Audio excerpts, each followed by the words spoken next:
Dear student, BA part second में जो आपके पहली बुक चल रही है, पहला पेपर मध्यकालीन भारत का इतिहास, जिसमें जो टॉपिक चल रहा है आपके मुगल काल।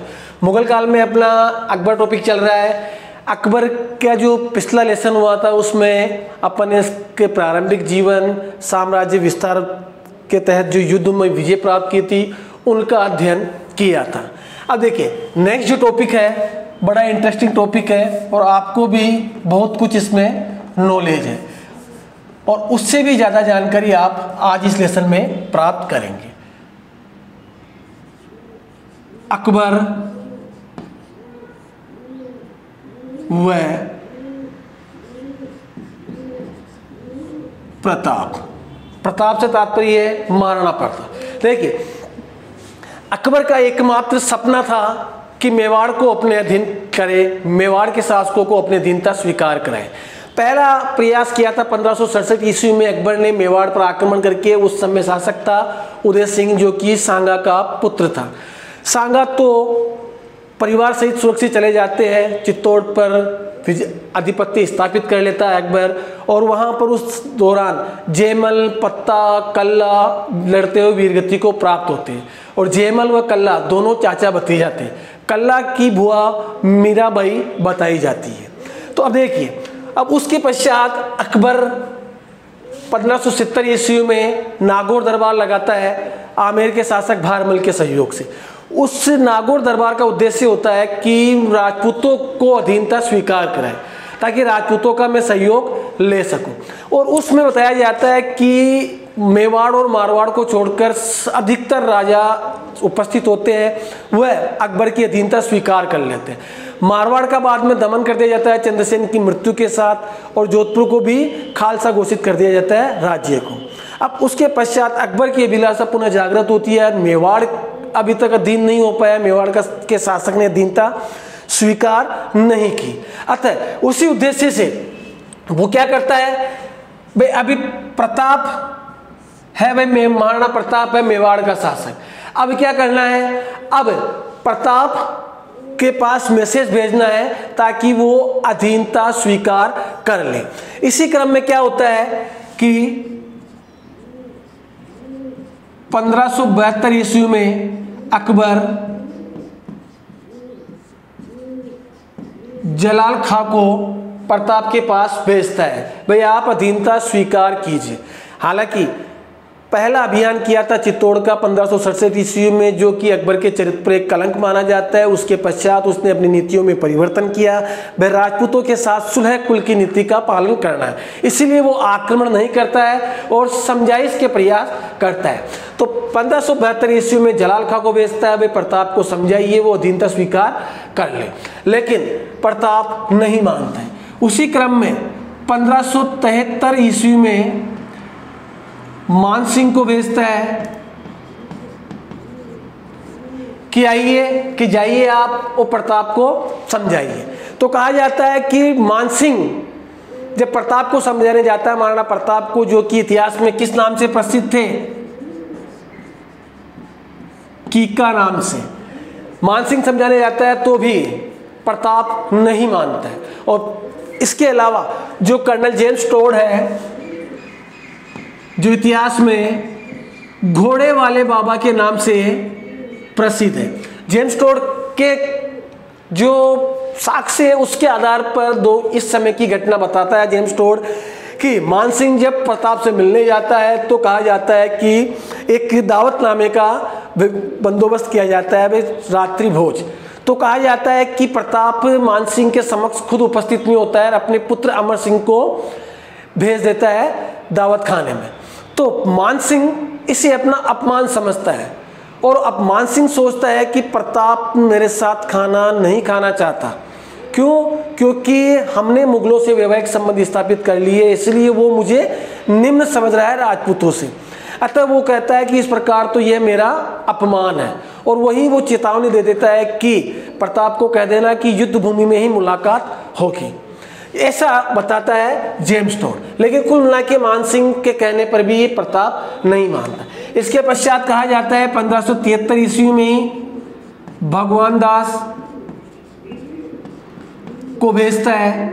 फिर टोडरमल को भेजता है, लेकिन प्रताप नहीं अधीनता स्वीकार करता है। कई बार इनका क्रम भी पूछा जाता है, तो क्रम जमा भट्टो, क्योंकि जो पेपर होते हैं गवर्नमेंट जॉब के लिए उनमें इनका कई बार क्वेश्चन पूछा जा चुका है कि भाई इनके अकबर द्वारा प्रताप को समझाने के भेजे गए जो दूत थे उनका क्रम क्या है। तो जलाल खां, मानसिंह, भगवनदास, टोडरमल। तो इन चारों प्रयास जब अकबर के विफल हो जाते हैं, तो और उधर मानसिंह जो था, मानसिंह खुद अकबर को प्रताप के विरुद्ध बड़ा चढ़ाकर पेश करता है कि प्रताप अधीनता स्वीकार नहीं कर रहा है, वो आपका अपमान कर रहा है। और क्यों? क्योंकि मानसिंह चाहता था कि मेरे अपमान का बदला लो, और अकबर को कहता है कि आप प्रताप के विरुद्ध कोई सैन्य अभियान करे तो उसका सेनापति मुझे ही बनाना। तो इसके पश्चात समझाइश के प्रयास विफल हो जाते हैं। तो फिर अकबर का किला जो है कहां पर स्थित है? ये अजमेर में, जिसे मेगनीज का किला भी कहा जाता है।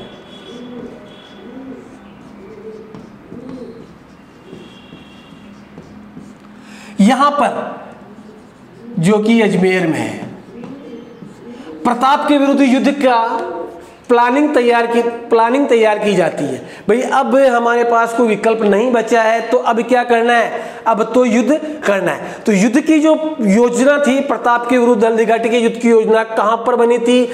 अकबर के किले, जिसे मेगनीज का किला भी कहा जाता है, और जो कहां पे है? अजमेर में। तो यहां पर इस युद्ध की योजना बनती है। और अब देखिए, इसके पश्चात कहा जाता है कि अब प्रताप के विरुद्ध अकबर के पास एक ही रास्ता रहता है, भाई युद्ध। अतः वो प्रताप के विरुद्ध सेना तैयार करता है, जिसका सेनापति मानसिंह को ही बनाता है। और मानसिंह का पहला युद्ध था जिसमें वो बतौर मुख्य सेनापति भाग लेता है, और उसका सहयोगी बनाता है आसफ खां को। हल्दी घाटी का युद्ध जो लड़ा गया था जून 1576 ईस्वी में। तारीख इसलिए नहीं लिखी है कि कुछ अभिलेख 18 तारीख बताते हैं और कुछ अभिलेख 21 तारीख बताते हैं, लेकिन फैक्ट है जून 1576 ईस्वी में यह युद्ध लड़ा जाता है। इस युद्ध के इस युद्ध में सेनापति कौन होता है अकबर का? मुख्य सेनापति होता है मानसिंह, और उसका सहयोगी सेनापति होता है आसफ खां। इस युद्ध के दौरान इतिहासकार बदायूनी भी मौजूद रहता है। अब देखिए, यह युद्ध जो अपन हो सकता है कि हिंदी तारीख के अनुसार भी अगर मान लो पूछा जाए, तो एक अपने नॉलेज के हिसाब से आषाढ़ बुधि 7 कब हुआ था? आषाढ़ बुधि 7 विक्रम संवत, आषाढ़ बुधि 7 विक्रम संवत 1633। इस प्रकार दोनों के मध्य, यानी मुगल सेना व प्रताप के मध्य युद्ध प्रारंभ होता है। प्रताप की तरफ से जो सेनापति होता है एकमात्र मुस्लिम हकीम का सूर, मुस्लिम था लेकिन प्रताप के विरुद्ध बिल्कुल ईमानदारी से युद्ध किया था, स्वामी भक्ति की भावना से युद्ध किया था। इस युद्ध के दौरान अब देखिए क्या होता है कि प्रारंभ में प्रताप यानी राजपूतों का पलड़ा भारी रहता है, और इस युद्ध के दौरान कहा जाता है कि प्रताप एक मुगल सेनापति होता है बहलोल खां। बहलोल खां पर जोरदार तरीके से वार करता है, और कहा जाता है कि वार इतना भीषण होता है कि घोड़े सहित बहलोल खा के दो टुकड़े हो जाते हैं।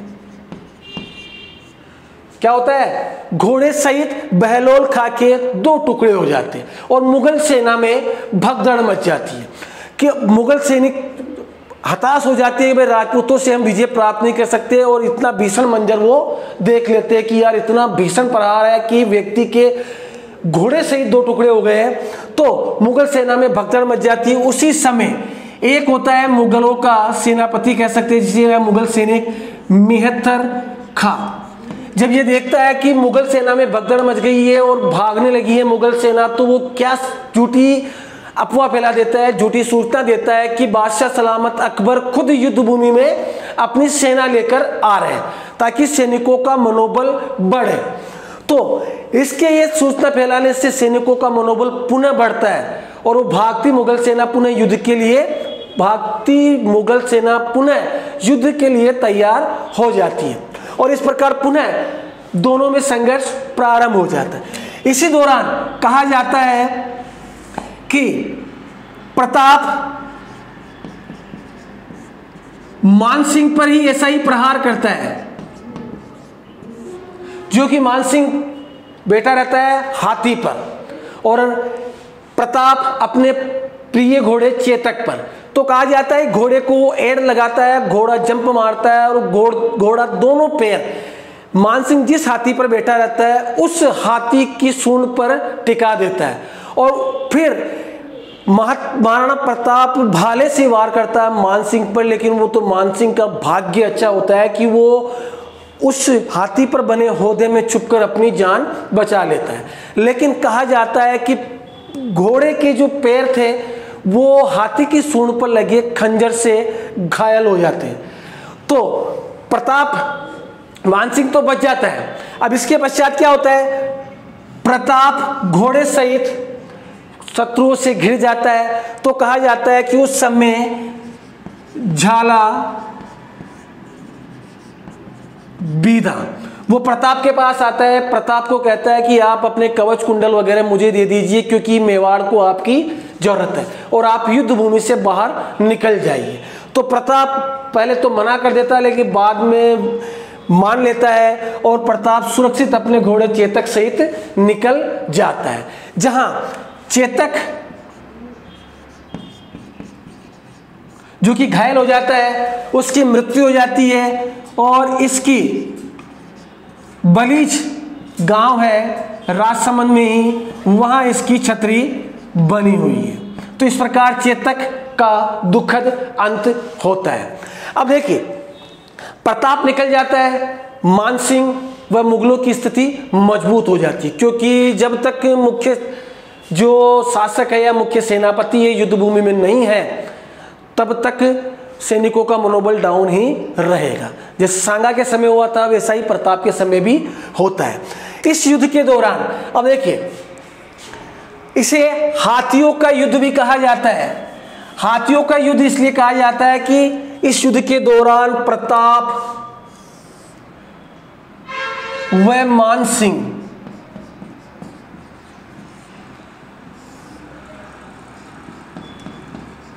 के हाथियों ने भी भाग लिया था। प्रताप के जो हाथी थे लूणा, राम प्रसाद जो इस युद्ध में भाग लेते हैं। मानसिंह के मर्दाना जिस हाथी पर मानसिंह खुद बैठा रहता है, गजमुक्त, गजराज और रणमदार। इसके अलावा अकबर का भी एक हाथी होता है जिसका नाम होता है हवाई। यह हाथी अकबर का होता है। तो इसे हाथियों का युद्ध भी कहा जाता है। इस प्रकार इस युद्ध के दौरान प्रताप जब युद्ध भूमि से बाहर निकल जाता है, मुगलों का वर्चस्व स्थापित हो जाता है, मुगल राजपूतों को पराजित कर देते हैं। यह युद्ध हल्दी घाटी के नाम से प्रसिद्ध है क्योंकि उस धरती का रंग हल्दी के समान होता है। जो कहां पे है ये, खमनोर राज समल में। इस युद्ध में जो इतिहासकार थे जैसे बदायूनी है, इस युद्ध को अलग अलग नाम से भी बताते हैं। जैसे बदायूनी खुद था, बदायूनी इस युद्ध को क्या कहता है,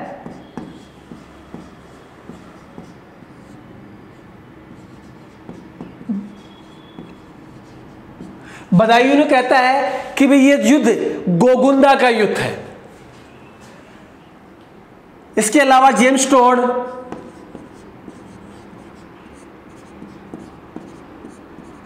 इसे क्या कहता है, मेवाड़ या राजस्थान की थर्मोपली, मेवाड़ की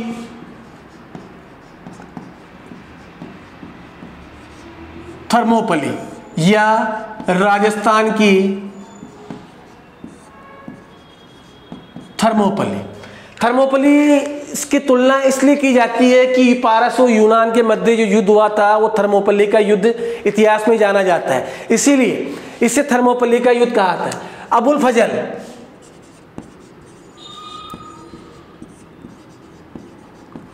अबुल फजल बताता है इस युद्ध को खमनोर का युद्ध। यह भी महत्वपूर्ण चीज है। तो जब प्रताप युद्धभूमि से बाहर निकल जाता है, मुगलों का वर्चस्व स्थापित होता है, मुगल राजपूतों को पराजित कर देते हैं। लेकिन अकबर का जो उद्देश्य होता है प्रताप को अधीनता स्वीकार कराना, वो अकबर का उद्देश्य सफल नहीं होता है। और यहाँ तक कि जब युद्ध की सूचना अकबर के पास पहुँचती है तो अकबर बहुत नाराज होता है मान सिंह से, और मान सिंह का जो पद होता है, जो सम्मान होता है, मनसब, वो भी कम कर देता है और उससे कह देता है भी आप राज दरबार से कुछ समय के लिए दूर चल जाइए। क्योंकि अकबर का उद्देश्य ये नहीं था मेवाड़ पर विजय प्राप्त करना, ये तो पहले कर चुका था। उसका एकमात्र उद्देश्य था कि प्रताप को अधीनता स्वीकार कराए, जो पूरी नहीं हो सकी उसकी अभिलाषा। अब इसके पश्चात कहा जाता है कि अकबर फिर पुनः प्रयास करता है भाई किसी न किसी प्रकार से प्रताप को मुगल अधीनता स्वीकार कराए। इसी क्रम में वो अपने सेनापति जिसका नाम होता है शाहबाज खां, उस शाहबाज खां को अकबर के विरुद्ध प्रताप के विरुद्ध भेजता है कि आप जाइए और प्रताप को अधीनता स्वीकार करवाइए। तो शाहबाज खां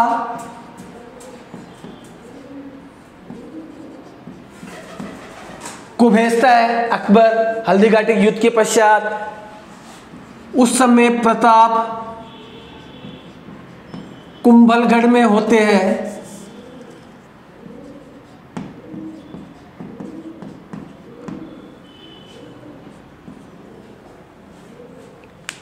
प्रताप क्या करते हैं, प्रताप सुरक्षित चले जाते हैं और शाहबाज खां का कुंभलगढ़ पर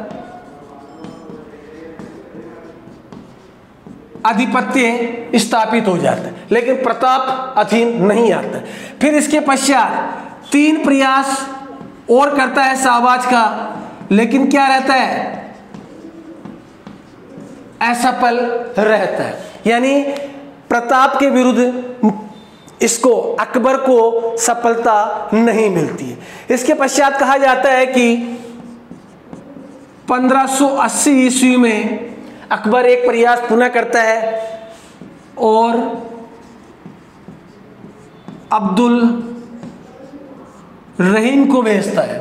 और इस संघर्ष के दौरान कहा जाता है कि महाराणा प्रताप का जो पुत्र होता है अमर सिंह, वो अमर सिंह क्या करता है, अब्दुल रहीम को फैमिली सहित, परिवार सहित कैद कर लेता है। लेकिन जब प्रताप को पता चलता है भी अमर सिंह ने कैद कर लिया है, तो अमर सिंह कुत्तों को डांटता है और अमर सिंह को कहता है कि सुरक्षित इन्हें परिवार सहित रिहा कर दूं। तो प्रताप क्या करता है, अब्दुल रहीम को पुनः परिवार सहित रिहा कर देता है। तो यह प्रयास भी विफल। इसके पश्चात द्विवेर का युद्ध, द्विवेर का युद्ध बहुत ही महत्वपूर्ण है। अक्टूबर 1582 ईस्वी में, इस युद्ध के दौरान अकबर किसे भेजता है, अपने काका सुल्तान खां को, जो कि अकबर का काका था। इस युद्ध के दौरान कहा जाता है कि इसके विरुद्ध होता है अमर सिंह, जो कि प्रताप का पुत्र होता है।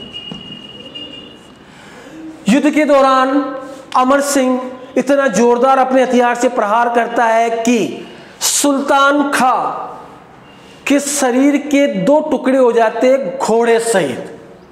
जिस प्रकार प्रताप ने बहलोल खां का खात्मा किया था, उसी प्रकार अमर सिंह अकबर के काका सुल्तान खां के घोड़े सहित 2 टुकड़े करते थे। और इस युद्ध में प्रताप या अमर सिंह को विजय प्राप्त होती है। इस युद्ध को मेवाड़ का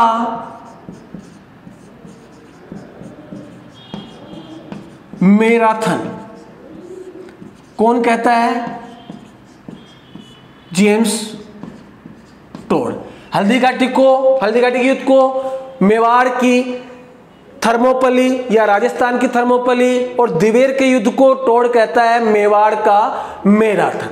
इसके पश्चात भी कहा जाता है, अब ये प्रयास भी असफल रहा। इसके पश्चात दिसंबर 1584 ईस्वी में फिर अकबर प्रयास करता है और जगन्नाथ कछवाहा को प्रताप के विरुद्ध भेजता है। लेकिन यहां पर भी जगन्नाथ कछवाहा को कोई सफलता नहीं मिलती। यानी अकबर का यह प्रताप के विरुद्ध जो अंतिम अभियान होता है वो भी असफल रहता है। इसके पश्चात अकबर प्रताप की तरफ ध्यान देना बिल्कुल बंद कर देता है। भाई सफलता भी नहीं मिल रही है और नुकसान लगातार होता जा रहा है। इसके पश्चात जब अकबर प्रताप की तरफ ध्यान देना बंद कर देता है तो प्रताप क्या करता है, चित्तौड़ व मांडलगढ़ को छोड़कर संपूर्ण मेवाड़ पर आधिपत्य स्थापित कर लेता है। यानी इन दोनों को छोड़कर संपूर्ण मेवाड़ पर प्रताप का पुनः आधिपत्य स्थापित होता है और प्रताप चावंड को अपनी राजधानी बनाते हैं। चावंड को अपनी राजधानी बनाते हैं। तो इस प्रकार हाल प्रताप की जो मृत्यु हो जाती है उसके पश्चात फिर अकबर एक प्रयास और करता है जब उसका पुत्र अमर सिंह शासक होता है, लेकिन वो प्रयास भी अकबर का असफल रहता है। यानी अकबर के जो मन में अभिलाषा थी वो अभिलाषा उसके जीते जी कभी पूरी नहीं हो सकी, जो कि अकबर की महानता पर एक धब्बा माना जाता है। अब इसके पश्चात अकबर की नेक्स्ट टॉपिक आता है आपके दक्षिण विजय। अकबर प्रताप की वो सफलता नहीं मिलती तो क्या करता है, वो अपना ध्यान दक्षिण की तरफ दे देता है और दक्षिण विजय का एकमात्र उद्देश्य होता है साम्राज्य विस्तार। जैसे इतिहासकार कहते हैं अकबर की दक्षिण नीति का एकमात्र उद्देश्य था वो था साम्राज्य विस्तार। और इस दौरान अकबर दक्षिण में खानदेश,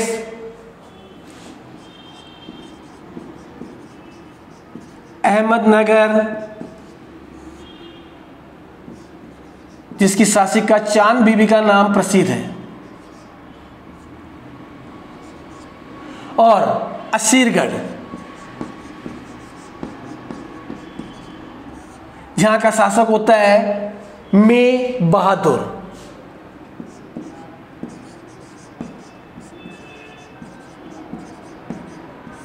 और यह विजय होती है 1601 ईस्वी में, जो कि अकबर की अंतिम विजय कहलाती है। और कहा जाता है कि अंतिम विजय के दौरान अकबर असीरगढ़ के किले के द्वार सोने की चाबी से खोलता है।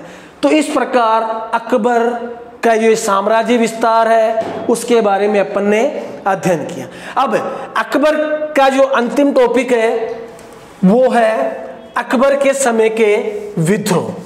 अब अकबर के समय कुछ विद्रोह भी होते हैं।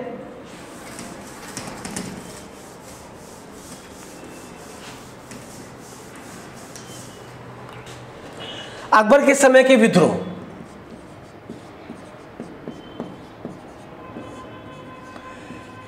पहला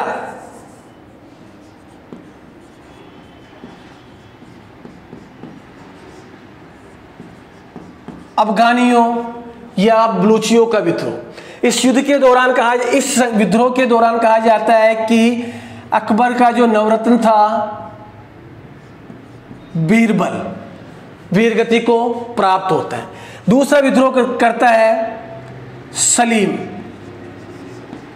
जो इतिहास में जहांगीर के नाम से प्रसिद्ध होता है। और ये क्या करता है, सलीम का विद्रोह इतना भीषण होता है कि खुद को सम्राट तक घोषित कर देता है। और अबुल फजल, जो कि अकबर के नवरत्नों में से एक था, अबुल फजल की हत्या वीर सिंह द्वारा करवा देता है। तो कहा जाता है कि अकबर के अंतिम दिन दुखों में व्यतीत होते हैं इस प्रकार आंतरिक विद्रोह के कारण, और सबसे ज़्यादा अपने पुत्र सलीम के कारण, क्योंकि इसके जो पुत्र होते हैं मुराद की पहले मृत्यु हो जाती है, उसके पश्चात दनियाल होता है। और दनियाल को जब सलीम के विद्रोह के कारण दनियाल को शासक बनाना चाहता है, लेकिन उसके पश्चात दनियाल की भी मृत्यु हो जाती है। यानी दनियाल मुराद दोनों की मृत्यु हो जाती है। सलीम बचता है, लेकिन सलीम सुधरता नहीं है। सलीम का जो पुत्र होता है खुसरो, इसको सम्राट बनाना चाहता है अकबर फिर, लेकिन राजनीतिक घटनाक्रम के पश्चात सलीम ही हालांकि बाद में शासक बनता है। लेकिन ये विद्रोह होते हैं तो अकबर डिस्टर्ब हो जाता है। और कहा जाता है कि 1605 ईस्वी में अकबर को एक बीमारी हो जाती है जिसे कहा जाता है पेचिस। और 1605 ईस्वी में इस बीमारी से लड़ते हुए अकबर की मृत्यु हो जाती है। तो इस प्रकार आज के इस लेसन में अपन ने अकबर के बारे में विस्तार से अध्ययन किया है, और आपका ये जो अकबर टॉपिक है ये समाप्त होता है। Thank you.